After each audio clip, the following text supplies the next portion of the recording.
Yes, we are remote for the first time on rawmike.richards.com. It is the fancy Kenneth Golf, that's right, Lionhead Golf Course in Mississauga, Ontario for the legendary OHL Mississauga Steelhead Golf Tournament. By the way, we won it last year. Me, Suds, Bastel, and Tom Harley. We go out, we hadn't played in like 2 years. I've got a pin in my knee. Ostomy bag. Dave hadn't even looked at clubs in 2 years. Suds really hacked it up, though. He was shit. Yeah, he was terrible. Yeah, he was terrible. We could have done better without him. I think Tom was just happy to be there, and he had shorts on. So it all worked out, and we won the golf tournament. That was pretty cool. We meet Owen Tippett, actually, last year for the first time. But right now, and you'll see later on the show, we'll talk to him. I mean, this is a top 5 prospect, Dave. They think that he's got a real huge offensive upside, and they think possibly, what, top 5? Top 5, yeah, that's exactly it. And the thing with him is only 2 years in the OHL last year, 40-plus goals. They said when this guy was 16 years old, he already had a shot that was NHL ready. He's a big body. He's about 6'2", 205. He's still going to grow into the frame as well because we're talking about a younger NHL player. He's not going to play in the show next year. Don't get us wrong here. He's not one of those Connor McDavids where you play the first year, but he's going to be a foundation piece of a team that's struggling right now, and really happy to have him once this June draft finally rolls around. Now, I don't mean in terms of style of play.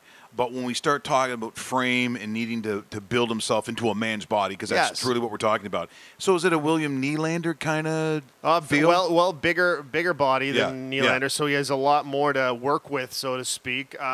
You know what? I truly think that he could actually turn into an NHL power forward. Now, I'm not going to say Cam Neely where he drops the gloves and he does this and that, but, I mean, he has great size. He already has the shot. When you're getting stronger, the shot's going to get stronger as well. That's the great thing about it.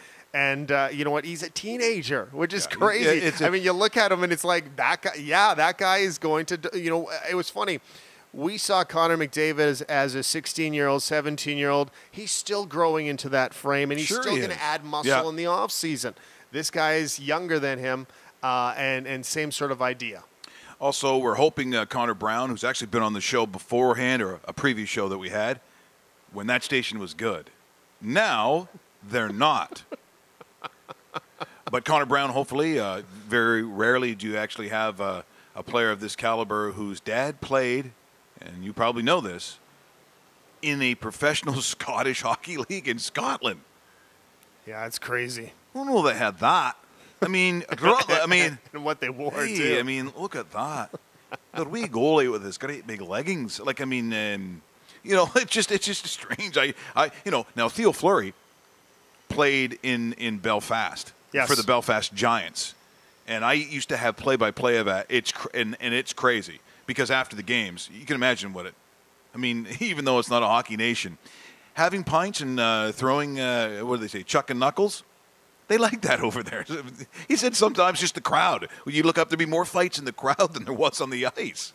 So we'll talk to a lot of the guys, the owner of the team. Yeah, Elliot Kerr is going to be here, the owner of the team. Also, two other players in particular. We're going to see what we can gather throughout the day, right? Michael McLeod, first-round draft pick of the Devils last year, played on Canada's national junior team. He went 12th overall. He's a foundation piece of the Devils moving forward. And you talk about a Devils team, Mike, that also owns the first overall pick in this year's draft. So you talk about, you know, Nolan Patrick, a Michael McLeod, some young goaltending, and Mackenzie Blackwood, who played with the Barrie Colts and Dale Howardchuk's team. It looks like the Devils could be turning into a decent team in the next 3 to 4 years. I see what you did there. Somehow that conversation turned into Dale Howardchuk's name being mentioned. I mean, it's like the 6 degrees of Kevin Bacon. I don't know how you did that, but you weaved it in just so flawlessly. By the way, you should explain if you're watching rawmike.richards.com. As you know, we were a little bit later today because we are sort of broadcasting, as they used to say, live to tape. So we have to do some things in order for this broadcast to get out there. So it was later than the live at 10 a.m. Eastern. We understand that. But if you're watching, not just listening on iTunes and the podcast, there is a massive trophy beside David Bastel. It's not the one we won last year, and it's not. It's explain to them what this cup is because it's spectacular. Yeah, it's the Bobby Orr Trophy awarded to the I guess the divisional winner in the OHL. Unfortunately, the Steelheads fell to the Erie Otters in the OHL final. Erie went on to the Memorial Cup to play in the big tournament, but you know what, a fantastic season for the Steelheads. Great coaching staff that's improved itself, a great team that's improved itself, and they keep on sending players to the National Hockey League. You talk about William Nylander. Alex Nylander actually was a first-round pick of the Buffalo Sabres last year, and he could be part of that Sabres team as early as next year. So it's almost, the Steelheads are making a mark not only on the OHL, but the CHL in general, and this is just one of the pieces of hardware that they captured this year with a fantastic season. So we'd like to thank the Steelheads for inviting us out here. Kind of cool for our first remote ever. Also like to thank our friends at Cotton Candy. Absolutely, yeah. Cotton Candy. You see some of our bottles, designs, any kind of embroidering, creating logos for your company. These guys are the guys to take care of it. So go contact them. Google search Cotton Candy. Tom Harley takes care of a lot of things for them. We'll just be talking about some of the other things Cotton Candy does throughout the show as well. Great marketing company. Of course, over my shoulder you can see Blade Tape, as always, kind of fitting today, along with True Hockey. And they're ridiculous, crazy sticks that are obviously very, very popular. There's so many guys attached to True Hockey. And we'll maybe talk about that a little later on in the show. Speaking of the show, you're talking about Golden State. What I thought was crazy is that Jimmy the Bag, who yesterday said take the plus 8.5, he missed by 0.5 point. Are you serious? A 9-point win? Look, the difference, clear and simple. When Kevin Durant decided to leave Oklahoma City, you could argue about how important it was during the regular season. You might even argue, maybe even during the playoffs, about how significant it was because they're in such an incredible team with so many guys that can shoot, so many guys that can defend. That always gets overlooked just because of how superlative they are on the offensive side of the ball. But Kevin Durant, the difference maker in that series. LeBron could only do so much, even with 41 points. Each and every game, I mean, I know sometimes he was hard on himself about some turnovers and so on, but team to team, and you never want to weigh everything, Dave, on paper, saying, well, the way this plays out on paper, but it kind of did. They just had way too much. LeBron could just leave it all on the floor. Even with 41 points, just not enough. Yeah, honestly, it's almost like an embarrassment of riches with both teams, but one is even that much better than the other. And I'll be curious to see what the Cavaliers do in this offseason because you know what the Golden State Warriors and what that ammo looks like on their side. Will the Cavaliers match that? Will the Cavaliers go out and get their version of Kevin Durant to help out LeBron? Because guess what? If this same Warriors team sticks together next season, they're winning it again. Yeah, they'll win again. So if you're interested in NBA, that's the level you have to step up to. And the only team that's remotely close are the Cavaliers. Now, can they get that extra piece or two pieces to make sure? I've even heard rumors that not only will they add a piece, they may add like one of those veteran-type pieces like in Carmelo Anthony where he'll have to play a role of off the bench. Now, good luck with that. And I was going to say, good luck with that. If somebody could, or many people could swallow egos, there you might have an opportunity at a championship. But I'm just not buying into it. And then I just don't see it. I mean, I think if you've got to compete with Golden State, where you see a lot of small ball, then there's got to be a guy that can move, with a similar athleticism. And now Kyrie Irving, of course, as a guard, but I'm saying, someone that can cause problems that is a pure scorer. And I guess in its day, if you want to talk about Carmelo Anthony, my argument always about Carmelo is when does he make the team around him better? Yeah. When does Carmelo make guys around him better? Because the great ones always do. I don't see him in that category. Is he a substantial player in the NBA? Yeah. Has he had a career that holds weight? Absolutely. He's played on some junk teams, but I just don't think he's been the kind of player that elevates his team. And I think the real sad thing, if you're looking at the Raptors, well, you're in this conversation. If you're Boston, you're in this conversation. Washington. Probably Milwaukee. Am I saying depending what's left in Chicago? I don't know what happens there. I don't know. Yeah. How much better does Orlando have to be? Or I mean, you start going down the list in the East, and if I'm the NBA, going, holy shit, they're terrible. This team they won't win for another 5 years. And guess what? In the East, depending on what Cleveland does, and a healthy LeBron, should he stay? Because there's all kinds of speculation he doesn't finish his career in Cleveland. All this talk about going to and recreating the Lake Show. I don't know. You know what? There's a part of me that wouldn't mind seeing it. There's a part of the glitz of L.A. that I miss, and we're going back to specifically the Magic days. I mean, though that was the Lake Show. Now, not discounting Kobe and what was there with Shaq, but I'm just saying that whole Lake Show image of the glamour of Hollywood, as you said, you talked about. Oh, I guess it was the Islanders when Clark Gillies was on being part of that. Yep. Oh, no, you said it was Bernie Nichols and the L.A. Kings, where you said it was like a rock and roll show. Traveling rock show, Traveling rock show. There's something about L.A. that the expectation is they come in, maybe it's fur coats, is it limousines, sparkly lights, but I like it. The league seems to be a little better when L.A. acts like L.A. And so if LeBron were to go back with, how many guys does he really need? I know it's an interesting proposition because seeing Cleveland each and every year, just the colors alone, just the unis alone, I'm like, okay, fuck, I don't need to see those colors anymore. I really don't. The other thing too is LeBron has to pick his spot when he actually goes to LA if that is the move. Because I don't see him finishing up in Cleveland either. But if you go to LA, guess what? You're in the same division as the Golden State Warriors. And do you really want that early to face that? And considering what they have going there, because if you look at that core base of what the Warriors have, we're not exactly talking about aging superstars here. No. We're talking about younger players that are younger than LeBron James and still succeeding, and succeeding more than LeBron James is right now. So careful with that Laker thing and when he actually does make that jump. This could be, can you imagine? He does another decision.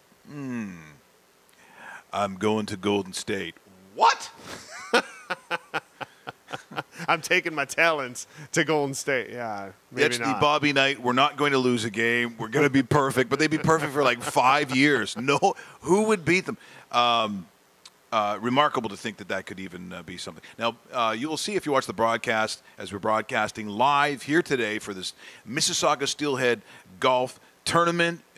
Once again, a superlative year in the OHL at the beautiful Lionhead Golf Course. It's Caniff Golf, and it's just a stunning golf course. I haven't been here in years. It looks like the bigger part of what was I knew as the Pro Shop is now a giant bar called Iggy's. That's where we're broadcasting from today here on the patio. That's why the lighting is a little bit different. You see the beautiful stuff behind us.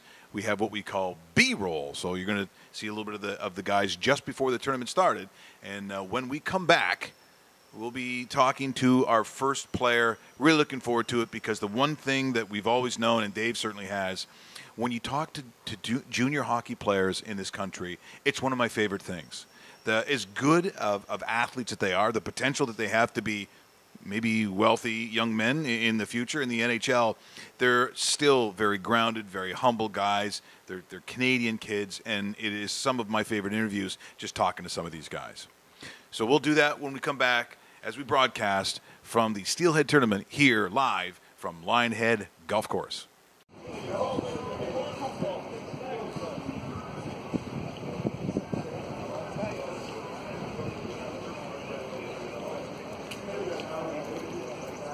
And so now we're here and we're joined by James Richmond, the coach and general manager of the Steelheads. And first of all, Coach, congratulations on a great year. I think when you look at the level of play that exists in major junior hockey coast to coast, the fact that you can go head-to-head with some of these guys, beat them, and just a little short of the Memorial Cup, but there's no shame in that. That was a tremendous year. Yeah, no, not at all. I thought we got off to a bit of a slow start, as everybody is made well aware of that.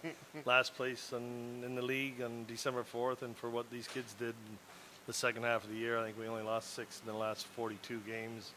I think that showed the character of our group, and it took a little while for me to to teach them the right way. Maybe I went too fast. The coaching staff went too fast, expected too much too early, and then we slowed down, and they got it. Coach, let me just ask you something. It's sort of in the vernacular of coaching the last several years, and you always talk to Pierre Maguire about it because you hear certain words that show up, and one of them is the right way. You hear the right way a lot, and then group. As Mike Babcock would say, our group, has to focus and get her done. Yeah. And so when you say the right way for you, what does that mean? What is the right way? It's simple. It has to be all of us. And at this age group, in the junior age group, the coaching staff is here to develop young men into hopefully professional hockey players. If not, then good CIS players.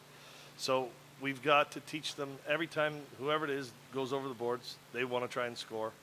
And when they go over the boards, they can't get scored on. Because I don't want to peg a teenager a defensive forward or a one-way forward. I want him to be a 200-foot guy and play the right way. If we don't have the puck, let's get the puck back. If we have the puck, let's get up ice and make a play with it. Let's not fool around with it. Let's get up with speed, and let's make some plays in the offensive zone. JR, you had a really good roster this year. You're going to be graduating a couple players as well. I'd like you to talk about two of your players that are projected to be first-round picks. So first off, Owen Tippett, nice, strong winger. Maybe talk about his season. Also Nick Hague, big defenseman. A lot of people are saying that, if he gets up to speed as far as the footwork is concerned, because you can't teach 6'6", but you can teach the feet part of it. Can you talk about those two players in particular going into this year's draft coming up in a couple weeks? Yeah, we'll be down in Chicago with them and supporting them. Owen is a real strong, fast forward. He scores probably as well as any junior hockey player in Canada. When talking to the NHL teams, that's what he brings. He can score. He can shoot. He can make plays. He's strong on the puck. He protects it well. He's a great teammate from a great family. His mom and sister are terrific people. So he's bringing that to the hockey team, into the dressing room. But what he brings on the ice, obviously, is his speed, his strength, his shot, and his goal scoring. Like any other teenager, he's got to work on the defensive side of the game. But to teach defense is a lot easier than teaching goal scoring. So he'll learn that, and he'll come through very fine, and he's going to be a first-round pick in 2 weeks, and we'll work with him and develop him so that when he steps in the NHL, he's ready to go and represent Mississauga Steelheads. Nick Hague, you're right, he can't teach size. And when we talk about footwork and skating, I think if you talk to Nick himself, over the last 2 years, his skating has come way up. And from talking with NHL guys, that's what they're saying. So when a young teenager grows to be that height early, they just don't have the strength. They don't have the body strength. They don't have the leg strength. And now he's starting to get the leg strength. And once that continues on, he puts a lot of time in the gym, off ice, and he'll be fine. His footwork will be fine, and he'll be an NHL player one day. I'll be looking back and saying, I saw him at the Mississauga Steelheads. So, yeah, absolutely. Yeah. So you were behind the bench this year with a very good program. Next year you got the dual roles. How much difference is that going to be, considering, you've coached many teams, going back to Aurora, Georgetown, so forth, but now you got the double hats here. Is that take up a lot more of your time, or does that almost go hand in hand with the coaching duties, because you're not only managing these kids but kind of figuring out what this roster looks like for the next couple of years as well? Yeah, you know what? It'll be some more work, but what I've done is added 3 people in to the group. Jeff Kazakis was on the bench with us last year. He'll be assistant GM, so he'll take some of that role. We brought on Mike Doyle, who was with the team last year, but Mike's been with me for 10 years or so he understands the system and he understands how I want to play. He's going to be handling some of the other GM's duties, so that'll be taken off my hands. And then we've hired Rob Toffoli as the director of scouting. So instead of me as a GM talking to all the scouts individually, I'm going to talk to one person, and that'll be Rob. So for me, you talk about managing the players, I've got to manage the people. So I got to manage Mike and Jeff and Rob and let them do their jobs. They've got a job to do. They know what they have to do, and they're very good at it. So I'll let them do it, and then they'll report to me every week or two. And so it's really just about managing the people at that end as well as the players. So, James, it's interesting, when you take a look at what I think is sort of the evolution of sport.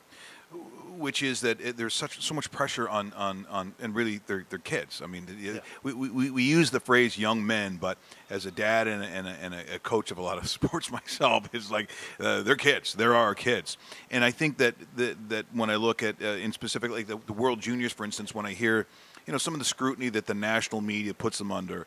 It kind of sickens me a little bit. I mean, they treat them like they're Paul Coffey. They're not Paul Coffey, And I look at we talk about the size of bodies, knowing Joe Colburn and his family and how hard he has had to work to live up to some of those expectations, even body size. So when we talk about Owen Tippett, when we talk about Willie Nylander and so on.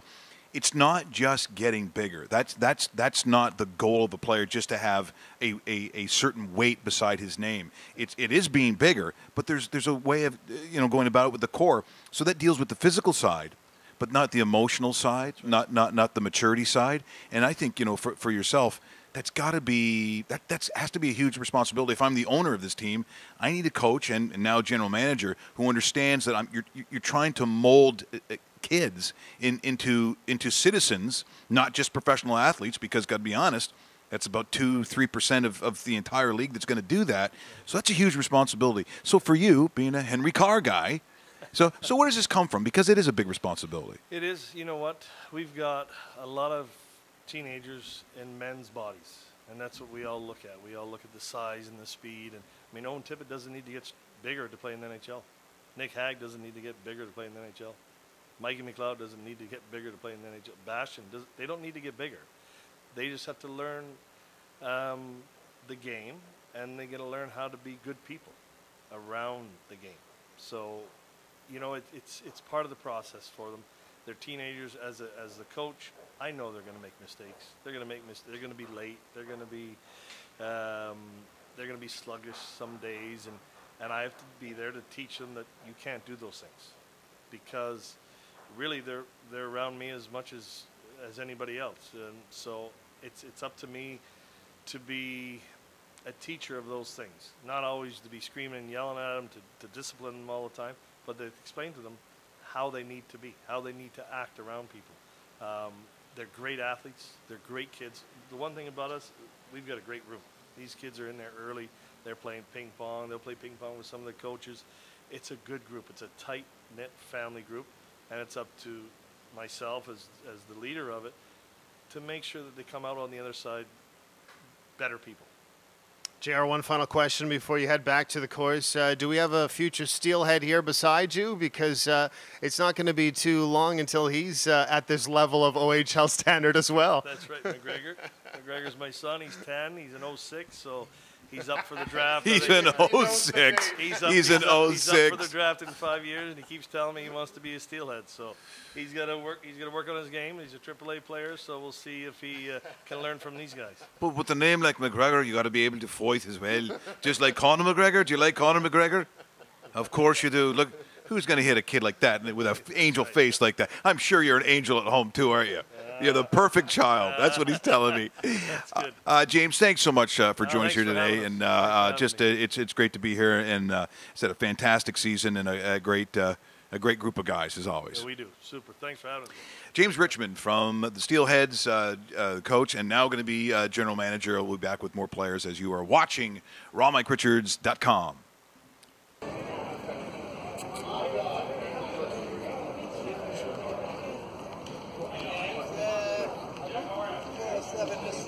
Well, we're back here broadcasting, as you know, from Caniff Golf, Lionhead Golf Course. It is the OHL Steelheads Tournament. Steelheads. The Mississauga Steelheads. Now, you know, last year, myself and Dave Bastel and Tom Harley, we won the tournament. We're returning champions. Don't touch that. We're returning champions, and they have not allowed us to play. And there was a little bit of a skirmish last year, simply because the mascot of the team, the name is Saga, coming from the word Mississauga. I got into a little bit of a row, and I said, no, your name should be Steely. There was a little bit of heat. It was like Family Guy when Peter has to fight the chicken. So it got long. But I'm happy to say here this afternoon, Saga is joining us.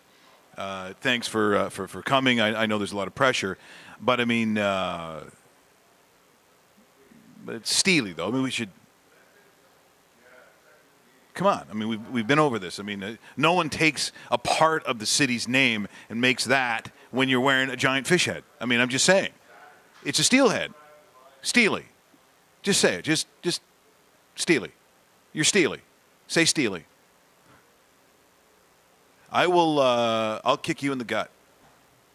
Yeah. I'm sorry. I mean, I'm not a fan of mascots. I don't think anyone, I got to be honest, I think that the phrase probably stay in school may have come up from time to time, but you're Steely. You're Steely the Steelhead. So as you can see, nothing has improved, although a very popular saga, very much loved by the children, for all the wrong reasons. We'll continue on from the Steelhead tournament on rawmickrichards.com. Have him come into fine form now. Certainly bodes well here. And another tally. He puts it away. The captain, Michael. Here comes McLeod breaking out. Breakaway McLeod. Nifty move. And there's a short-handed goal. And the lead to the Steelheads. Up on the left side for McLeod. Now with speed through the neutral zone. Defenseman falls. McLeod drives. He scores.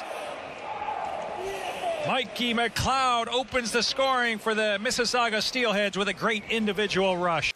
Welcome back. rawmickrichards.com here, broadcasting from Caniff Golf. This, of course, Lionhead as we know it, for the OHL Steelhead Golf Tournament. And we're pleased to have, now I would say Michael McLeod, but I got a feeling only your parents call you Michael, or when you get in trouble, or teachers. It's Mikey McLeod. Pretty much. Pretty much, yeah, pretty much. But here's what I'm looking forward to. So, property of New Jersey. So, World Juniors, captain of the Steelheads. So, at some point, are you going to be speaking in third person? Are you going to say to your brother, like, Mikey McLeod's thirsty? How's about grab me a beer? Mikey McLeod's tired. Are you going to start doing any of that shit? Are you going to start doing some of that? No. Well, it was a fantastic year, and look, it's always tough when you get knocked out when you're so close to sort of getting to where you want to go. But let's be honest, you know, in talking with your coach, it's so competitive in the league that you're in. Just to get where you got, that's pretty impressive.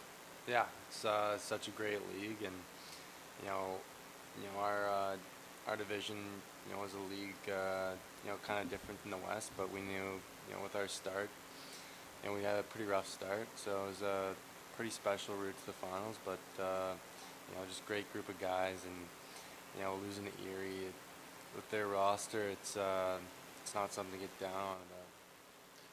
What's it like? So you've grown up in a family of hockey players. So you're playing with your younger brother right now. Your older brother also plays hockey. What's it like being with younger brother Ryan right now and kind of sharing a pretty good moment during this season? And obviously you're going to move on soon. He's still going to be there. His draft year is next year. Does that make this team even a little more special than what it normally would be?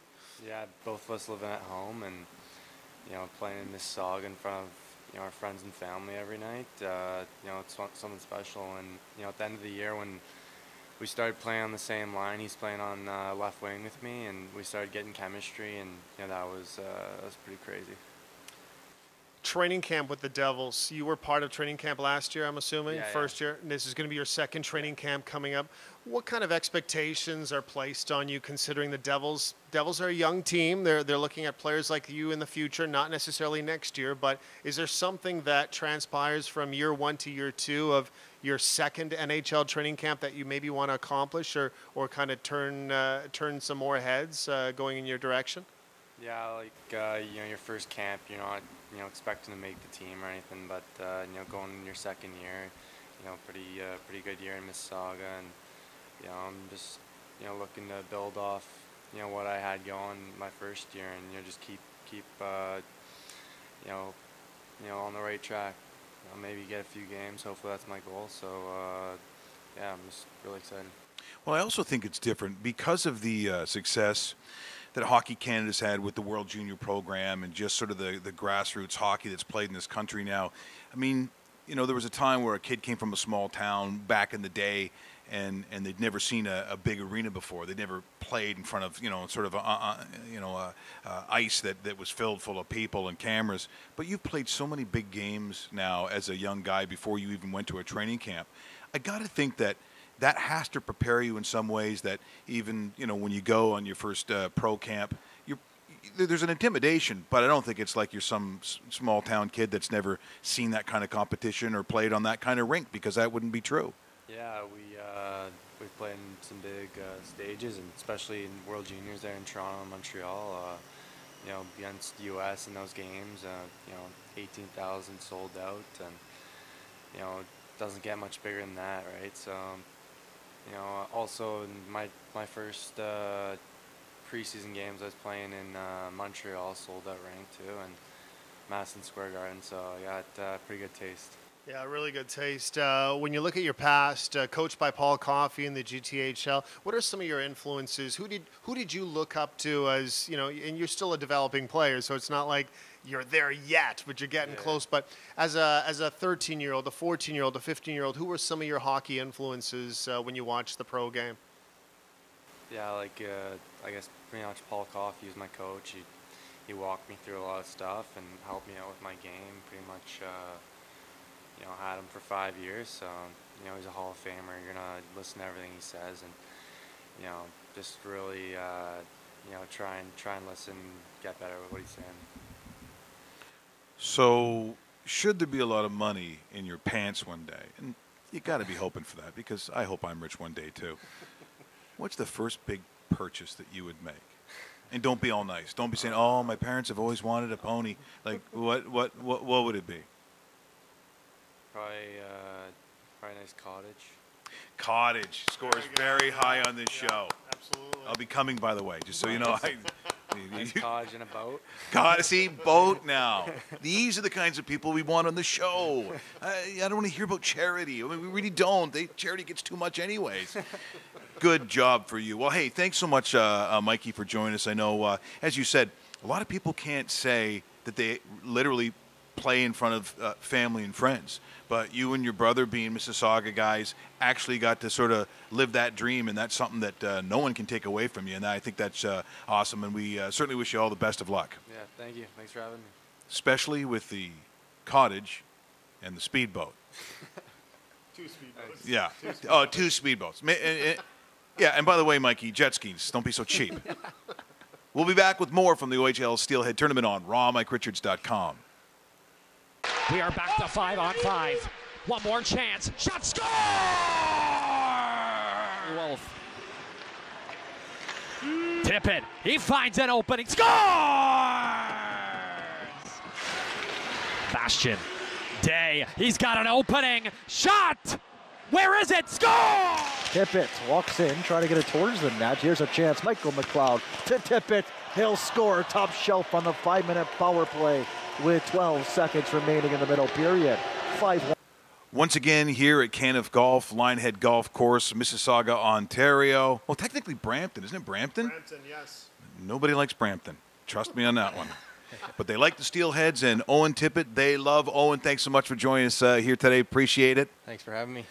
So I realized one of the things that you were excited about today was seeing me once again, being tournament champions, and I know it's a pretty big deal. Aside from, I think something in, is it Chicago? Is there something in Chicago coming up? There might be something. Yeah, there might be a little bit of that. I don't know. This is close to it. Yeah, this has got to be close. But boy, I'll tell you, a crazy season. But you know, the one thing that I noticed, Owen, is that when you go to these entry drafts, that, you know, families are there, and someone said it kind of looks like graduation, but it really is. It's just a different kind. Who will be going down with you to Chicago? For sure. I mean, my mom, my sister, my grandparents, a couple buddies. They're all coming down with me. And it's funny you say graduation. My sister graduates a couple days before. Oh, so awesome. It's kind of back to back. So. Now, are they still all, is it Peterborough, where your family's from? No, yeah. We're from there, but my mom lives in Oshawa with my sister. Lives in Oshawa now. So when you think about a night like that, because, I mean, look, you had a lot of stuff going on this year. You're a busy young guy, but at some point, as they say, you sort of grasp where you are in your life. Most people are never going to be walking to the stage that you are to put on, a cap that you have seen your whole life on TV. So what is the feeling about that?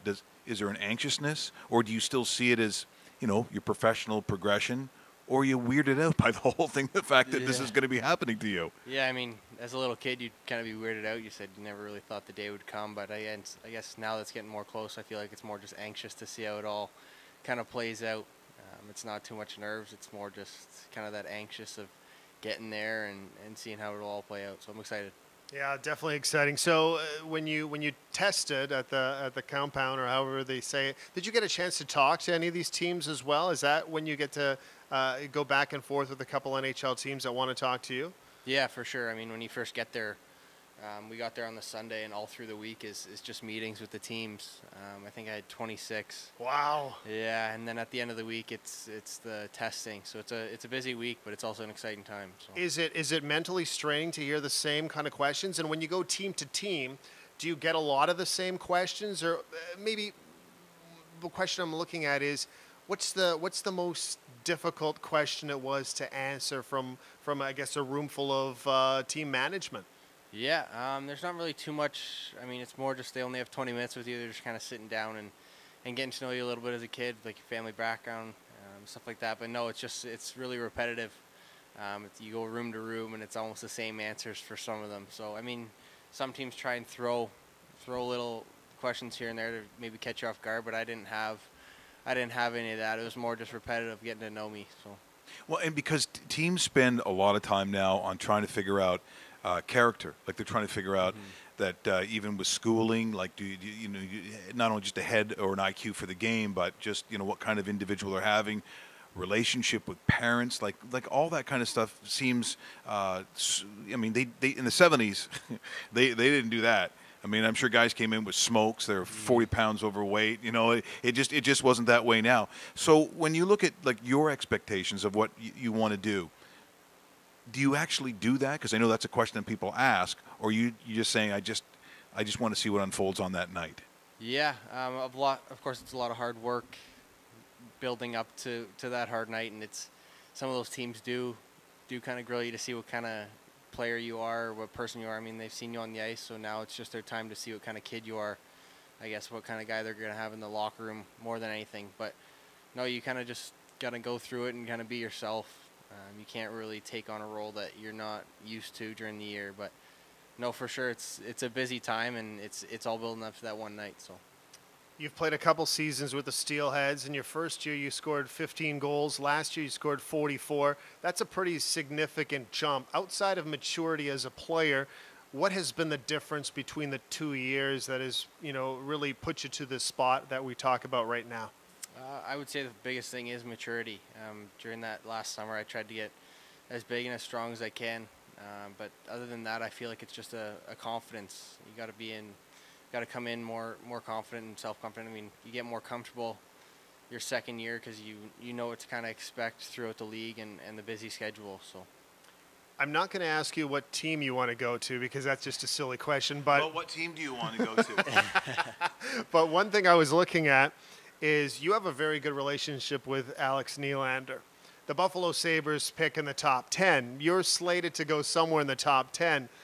That would be kind of fun to play with a guy that you've played with in Mississauga, a guy that, the two of you were stars for the Steelheads and continue to be so, legends of this organization. Maybe talk about your relationship with Alex and you're obviously training with him a little bit in the off season and getting ready for wherever you're going to play next year. Yeah, for sure. I mean, I haven't really talked to him recently. He's kind of been busy with his season last year, but when he was on the team, I mean, it's kind of the same as the rest of the guys on the team. We all have a really close relationship, and you kind of build that, even if you don't keep in touch that often. When you do see each other, it's the connection that you don't really forget about. So no, it's hard to kind of keep in touch because we're both on different paths. But no, it's good, and I'm glad to see he's doing well. So for any team that picks you up and you had to actually give a little preamble on what you think you bring to a team, like for you yourself, what's the thing that you would say to a general manager or a coach that they can count on you bringing? What is it? I would say a fast, skilled forward. I use my speed and my shot and kind of my vision to my advantage. So for sure, I'd say a skilled forward. Now, just so you know, just beforehand, Mikey McDonald came on, and he said all kinds of terrible things about you. I mean, or McLeod rather. I was shocked at some of the stuff. You stole money from him or whatever. Something about a cell phone and pictures. I don't know what was going on. If you had to take him in a fight, could you beat up Mikey? Do you think? I don't know. It's hard to tell. I mean, I don't think we're either fighters, but he had one this year, so it's kind of hard to tell when you don't really see it often. So he said he'd like to buy a cottage and a speedboat. Should he make a lot of money? I'd want to buy a cottage too. Yeah. So. Good Ontario boys. They want to look for a cottage. Thanks so much, Owen, for joining us here today. We're very excited for you on what is going to be an exciting night in Chicago. You know, it's such a big night for the families, and just the amount of hours and work that it goes into getting to that place. You know, I'll feel just as happy for, you know, people like your mom and people like your grandparents who have seen it from day number one. So best of luck. We'll be watching, and thanks for joining us here today. Thank you. Appreciate it. Thanks for having me. Owen Tippett joined us here. I'll be watching Chicago, and we'll see what team he goes to. He said he doesn't have a favorite one. Is it Buffalo? I don't know. No, he's not. Okay. RawMikeRichards.com. We got a 2-on-1 for the Trout. Haig scores! We had to wait. In Montreal, playing for the Devils just a couple of nights ago. Now a chance in front and a goal. Nick Haig was able to stuff it in. Just 32 seconds into this period, and the Steelheads on the bench, just soaking it all in. Score! The Storm, but bench pulling Boomhauer off. Oh, what a pass there. Haig scores! Top shelf for Nicholas Haig. What a tasty apple. As we continue on here, RawMikeRichards.com at the OHL Steelheads tournament, and it's become kind of the show of the Giants. I mean, I was like, why is Dustin Johnson coming over here? Like, I don't know what's going on. Everyone's like minute bowls. We just had to, Nick Haig is going to join us, and young Russell had to bend the camera like towards the sky.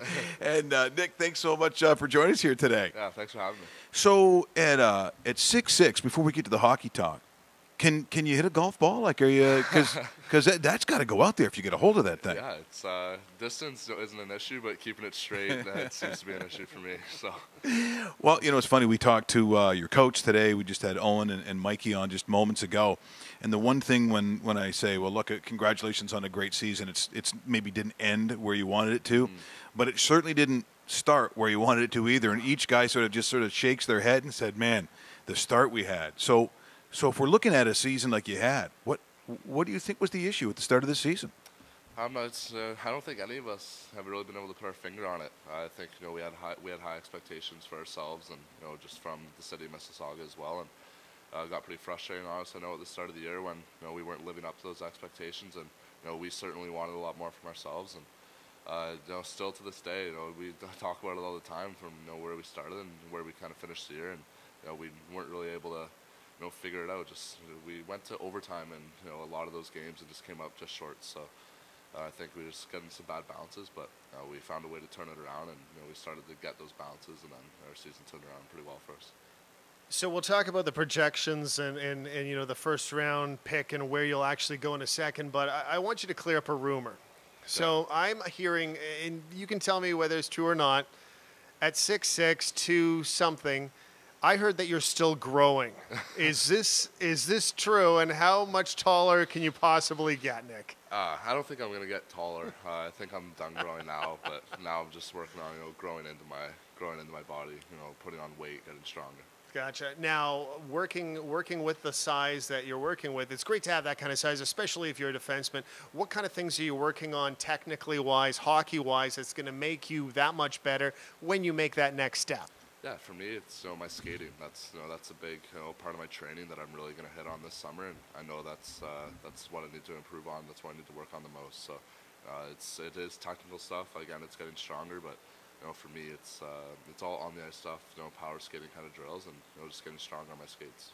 Well, it's interesting, when players now the size that they are, including the goalies, which is just bizarre. But Tyler Myers, I think the first time I saw him, so he was playing with Kelowna, I want to say it was when he was with the Rockets, and I see him, step onto the ice, and my first instinct was, oh, this ought to be good, and his feet and his hands and everything that he did. It's just the way now that we are literally seeing how the game is played by guys that are your size. So in comparison, and when you look at those that have come before you, are there guys that you actually look at who are of a certain size and think, okay, I can do that then? Absolutely. I mean, you look at guys who are, there's not many guys in the NHL who are over 6'6", and I think guys like Myers, guys like Colton Parenko, those kind of defensemen, those are guys who I look up to every day. I love watching hockey, and specifically those kind of guys. I want to learn from them. They've gone through everything I've gone through. They're both big guys as well, playing defense, and I think that's the kind of player I'm gonna be like at the NHL level. You're at U of T right now as well, right? Yeah, So how do you handle the full course load at U of T, playing in the OHL for a very good Steelheads team, and worrying about what's going to be coming up in the next 2 weeks in Chicago? Because this, when you're looking at your lifetime, this is a big year in your life, and you seem to be handling it very, very well. What's the trick? Well, I'm only part-time at U of T, so Okay. it's not. So it's nothing. No big deal, right? A lot harder than it actually I was is, really but- impressed there for a while. I'm like, wow, this guy's unbelievable. Yeah, no, I'm only part-time at school, but it is pretty busy, balancing school and hockey, and, especially this year with the draft coming up. But I think for me, it's, growing up, my parents brought me up to, manage my time, make sure that I don't get behind the 8 ball, and if I can stay on top of things, then, I can, pretty much handle everything, so. Go ahead. Okay. The Maple Leafs, a team that you follow, draft 17th overall. Yeah. I can see the smile on your face already. You're projected anywhere between 10 and 20. What would it mean to you to be selected by the hometown Toronto Maple Leafs if that was the case? Because I know that to you it clearly doesn't matter where you go as long as you go. But what would that mean to you if you did get your name called at that spot? Yeah. I mean, getting drafted anywhere, it's going to be a dream come true. It'd be a little bit different with the Leafs. I've been a Leafs fan since I was born. My mom was showing me this little jersey that she had that my mom and dad had made up for me when I was only a year old. And I've been a Leafs fan since I can remember. I love watching the Leafs, try to go to as many games as possible. And, it'd be a little bit more special just because, I grew up watching that team. I grew up, admiring the players on the Leafs. And, to kind of be a part of that organization would, it'd be special for me. Yeah, Coach Babcock would say something like, he's a big kid. He's good for our group, and he can get it done. Also, if we go to the jungle, I think he could pick a lot of bananas, and it's important stuff. It really is. Nicky. So, yeah, you'll be Nicky. Nicky. Yeah. Well, we're as I said, talking to your teammates today, and as I said, it started talking with your coach and now general manager, and he said this is a great group of guys. I mean, this is a close team. They're playing ping pong with the assistant coaches, and I think it all. I mean, people don't think about it this way, but it does help you move on in life just to be able to handle certain things. Do you feel that way about this team? Absolutely. This is the closest group of guys I've ever been a part of when it comes to a hockey team, and we're with each other every day, and I never get sick of the guys. We're always at the rink, and then we'll hang out after the rink, and sometimes even before we go to the rink, and we're all good buddies. We're all close friends, and definitely 20 guys in the room who I'll keep in touch with for the rest of my life. I'll be friends with for the rest of my life. Well said. Hey, Nick, thanks so much for joining us here today. Best of luck. We'll be watching. We appreciate it. Nick Hague joining us here as we continue to broadcast from Lionhead. It is Caniff Golf and, of course, the OHL Steelheads tournament here on rawmickrichards.com.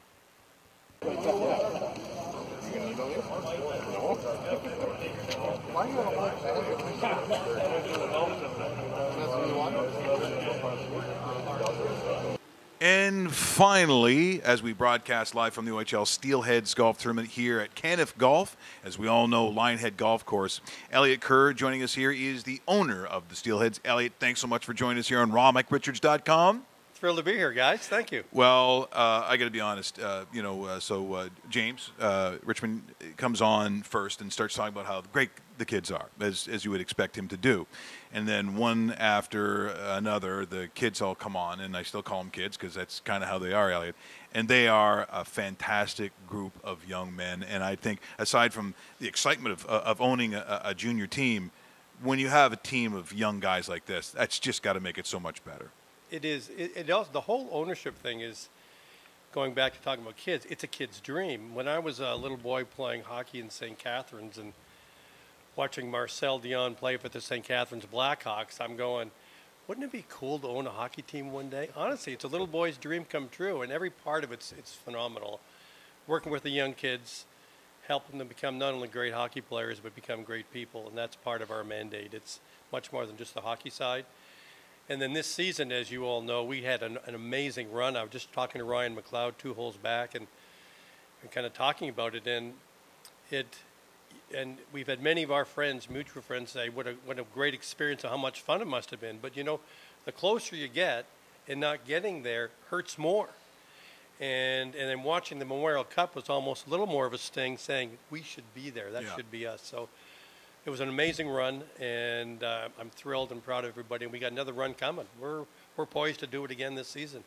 Well, and again, the competition, and I've mentioned it many times here on the show today, to get as far as you did, and again, to not have the season end the way you would have liked it. But there's so much good hockey out there, Elliot, that, you know, just to get to where you are, the work that it takes to get there and playing teams like Erie and just getting that far, really hard to do, really tough. You dream that it can happen more than once, and we're hopeful, as I say, that it can. It was exciting, but it's a real testament to get that far. That's a testament to JR, to Jeff, to Jamie, Bordy, who was part of it as well. And all the hard work the guys put in under their leadership.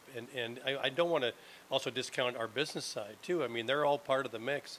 Everything that goes into winning hockey club happens on the ice and off the ice. And our business side, too, had a great championship season as well.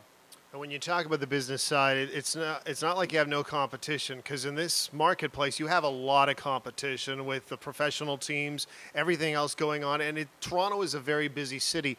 Do you find it, you know, a challenge at times to compete for the entertainment dollar, considering that there are so many options and so many things to do? There absolutely. You look at our market on paper and you'd say it's a can't miss OHL market. But where you have not only competition for the entertainment dollar, as you described, both sport and non-sport, you have a city of 800,000 people, no daily newspaper, no radio station, no television station. And if you go to the markets in London and Kitchener and Guelph and the Sioux and Erie, they're front page news every day. They're the lead story on the radio stations, the lead story in the local television. So we have that challenge too, because we don't have traditional media to support us. So all the more effort has to go into local grassroots marketing, and we build it from the ground up through minor hockey, through schools, and all our other grassroots activity. When you look at the other teams you've owned, because this is your third OHL franchise you've owned, how do the three compare right now, and what do you like about what you're doing here with the Steelheads? Because I first off, I love what you did about how you purchased the team, you rebranded it and renamed it and so forth, but how does it compare to the Storm and I believe the Ice Dogs as well? Well, the Ice Dogs, which is kind of ironic, I grew up in St. Catharines, and that's where the Ice Dogs are now. A different experience completely, but I have to say I'm passionate about being from Mississauga. I'm proud to be from Mississauga. And everything that goes into this is beyond just normal business. It's a passion. When Hazel McCallion first approached me, when I was a co-owner in Guelph, she said, "Elliot, please buy this team. We need local ownership," because it appeared the team was leaving town. So it's a commitment we've made to keep the team here, work hard to keep it in town, and produce a great on-ice product. So it's more passion because it's my home community than in Guelph. Guelph's a wonderful city and a very supportive community. And they're to continue doing well. We just need to bring that kind of success here to Mississauga. Well, I mean, you know, we were, as you said, the former champions of this golf tournament. I don't. Did you tell us or tell someone that we weren't allowed to play, Elliot? I mean, we're all friends here. I don't understand why you'd go out of your way just so we couldn't win again. So I thought because you were doing this, you weren't available. Oh, wow. That's the word I heard. See. Wow, that's so okay. you chose business over pleasure, Mike. Some people do that. I kind of thought you were a pleasure first, business guy. Oh, trust me. Oh, yeah. You don't want me at your house. I'll stay for a week. Yeah. Where'd all the booze go? Richard came over. It was awful. Great day as always. You know, as I said, the kids unbelievable today, and we hope that the rain holds off for you guys here today. But I got a feeling it's not going to dampen the fun you have, Elliot. Not with these guys. In a few weeks too, I'm sure someone's referenced it. NHL draft's coming up, and Nick and Owen should be going first round, and don't forget Boomer. Boomer's going to go, hopefully he's going to go in third or fourth. So another great season for us at the NHL draft. So that's got to be a lot of pride there too for you, Elliot. I talked about how it's like a graduation for the parents and everyone that's around them, but for you as an owner of the team that they played for, you probably have a lot of pride in that too. I never thought of it that way. Oh, 100%. So when we watch that show now, when our guys are up there, it's helping to build the brand. And it creates interest in our team. It creates interest in other players wanting to come to our team too, because clearly we're doing something right. And I just thought of something, Mike and Dave, I'd like to do a shout-out to our billet parents. And many of them are here today playing, and they're the lifeblood of our organization. These are the families that take in our players into their homes and treat them like their own children. An amazing and an important part of our organization. Oh, well said. And again, I mean, I think that's just a reflection too of the people. If you love junior hockey, you don't do it because, for the most part, you think you're going to make a killing at it financially. You're not a billeted or a family that takes billets in because you think it's financially advantageous. You either love it or you don't, and I don't think you'd be doing it if you didn't love it. It's all love. Yeah. Love of the sport and love of our city. Elliot, thanks so much for having us here today. Thank you, guys. Join us tomorrow on rawmikeRichards.com. Matt Kalish, the co-founder of DraftKings. DraftKings, they got that big sponsorship with the Canadian Football League, but they are just enormous in North America. They'll be in studio tomorrow, so make sure you join us on rawmikeRichards.com, and make sure you download the podcast on iTunes. Have yourself a great day.